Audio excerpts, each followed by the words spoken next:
Halo guys, kembali lagi di Basic Channel, belajar biologi semakin asik tentunya bersama kayak dia.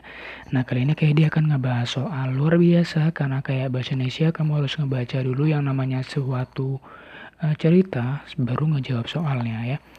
Materinya adalah tentang makroplastik dan mikroplastik. Kamu pasti baru kenal ini kan, atau baru denger ini kali ya. Makroplastik dan mikroplastik. Kita baca dulu ya untuk ceritanya ya. Ceritanya seperti ini. Ekosistem laut di dunia dan tidak terkecuali di Indonesia saat ini terancam dengan meningkatnya sampah plastik. Sampah plastik makin banyak jumlahnya gitu ya. Plastik yang diproduksi misalnya kantong plastik, botol atau gelas dan sedotan. Sebagian besar akan ditemukan di laut sebagai sampah. Jadi sekarang banyak sampah-sampah plastik yang terdapat di laut atau berserakan di laut yang dikenal dengan makroplastik. Kalau dibilang makroplastik berarti plastiknya masih berukuran besar.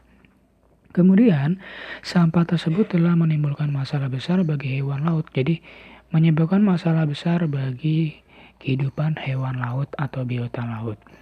Telah banyak laporan tentang kematian burung, ya, burung laut yang hidup di laut, penyu, dan paus karena ditemukan sejumlah sampah plastik di organ pencernaan. Ketika ditemukan ini, kita dapat penyu atau dapat paus dibelah isinya itu plastik gitu ya. Jadi ada makro dan mikro. Nah, makroplastik tersebut nantinya karena faktor fisik. Jadi ini makroplastik ini karena adanya faktor fisik dan waktu, berhubungan dengan fisik dan waktu atau mekanik kita bilangnya, nantinya akan hancur atau berubah menjadi serpihan yang dikenal dengan mikroplastik. Jadi makro akan pecah menjadi mikro. Nah, mikro ini berukuran lebih kecil, dibilang mikro ya, pasti lebih kecil dibandingkan makro ya.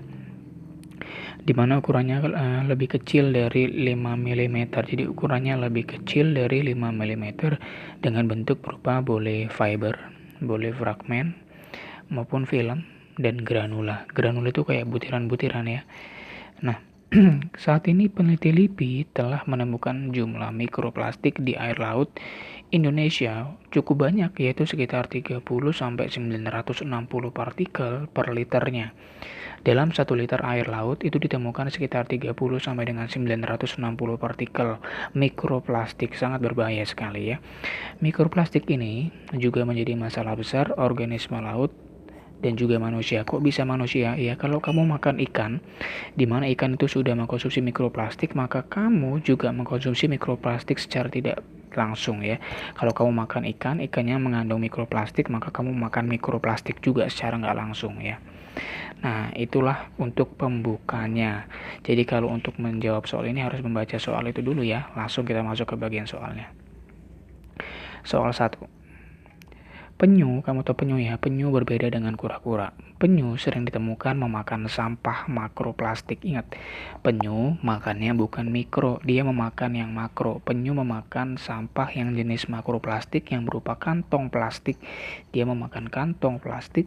Hal tersebut kenapa? Karena kantong plastik. Jadi kamu biar sebagai informasi, penyu itu makan ubur-ubur. Penyu suka makan ubur-ubur.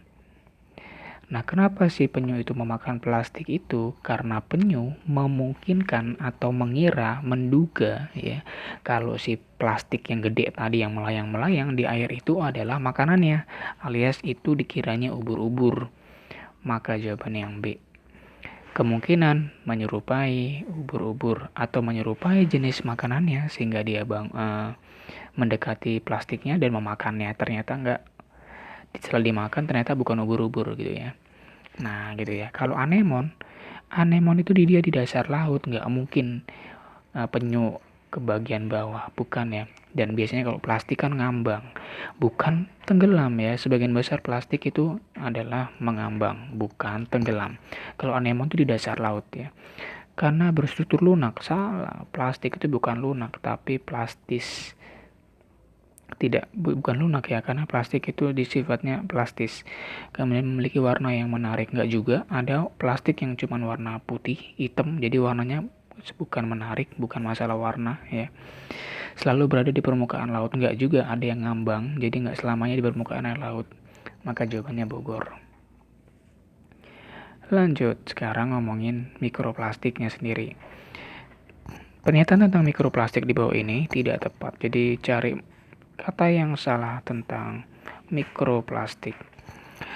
Pernyataan tentang mikroplastik di bawah ini yang salah. Pertama, dapat termakan oleh zooplankton. Jadi, mikroplastik itu ukurannya kan di bawah berapa? Ini tadi ukurannya di bawah 5 mm.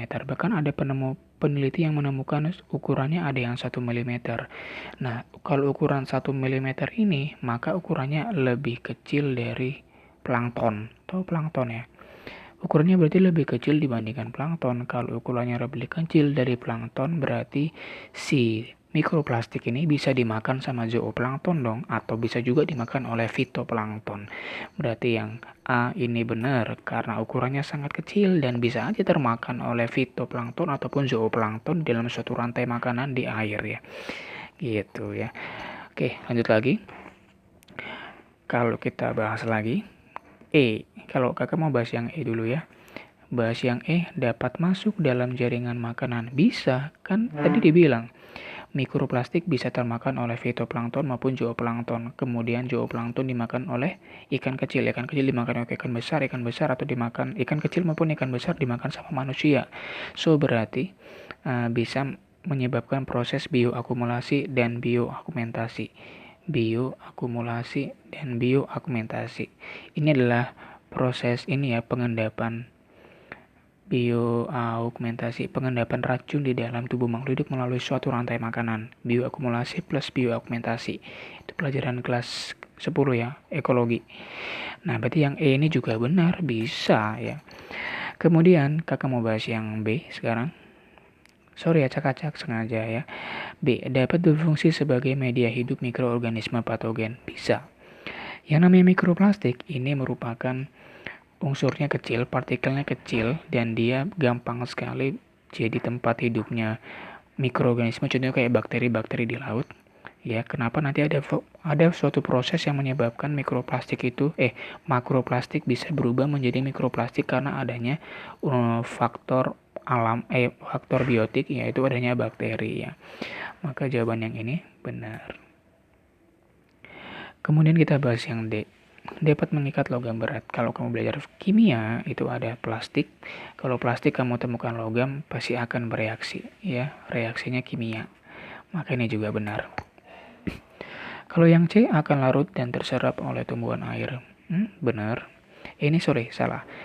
Dia bukan terserap oleh tumbuhan air, tapi hewan dan manusia. Tumbuhan nggak terserap, nggak bisa, karena tumbuhan itu kan autotrof ya. Tumbuhan cuma bisa menyerap air dan mineral. Kalau plastik enggak, mikroplastik itu enggak bisa diserap. Tumbuhan cuma bisa menyerap yang bentuknya itu kecil-kecil, lebih kecil dari mikroplastik ya. Jadi jawaban yang salah adalah yang C. Ya, C jawabannya. Kemudian 3. Faktor fisik yang tidak menyebabkan makroplastik menjadi mikro. Jadi, kenapa bisa berubah makro menjadi mikro? Kenapa makro bisa berubah menjadi mikro? Karena ada faktor fisik, ya kan? Faktor makroplastik berubah jadi mikroplastik ini kan di laut.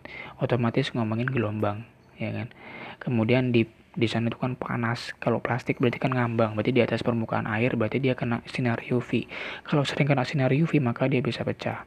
Kemudian kepanasan dia juga bisa pecah. Tinggallah 2. Salinitas apa arus? Jawaban yang salah.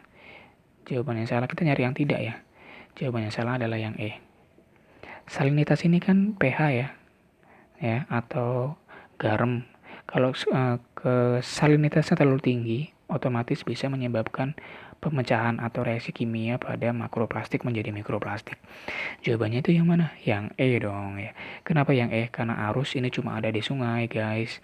Kalau di laut itu gelombang, bukan arus. Jadi jawabannya udah ketahuan yang arus. Ini adalah soal hot. Kenapa? Ada ceritanya, kemudian kamu menganalisa dan ada 3 soal setelahnya. Jadi ada soalnya muncul ketika kamu sudah ngebaca literaturnya atau artikelnya ya. Silakan kamu bahas lagi, kamu review ya.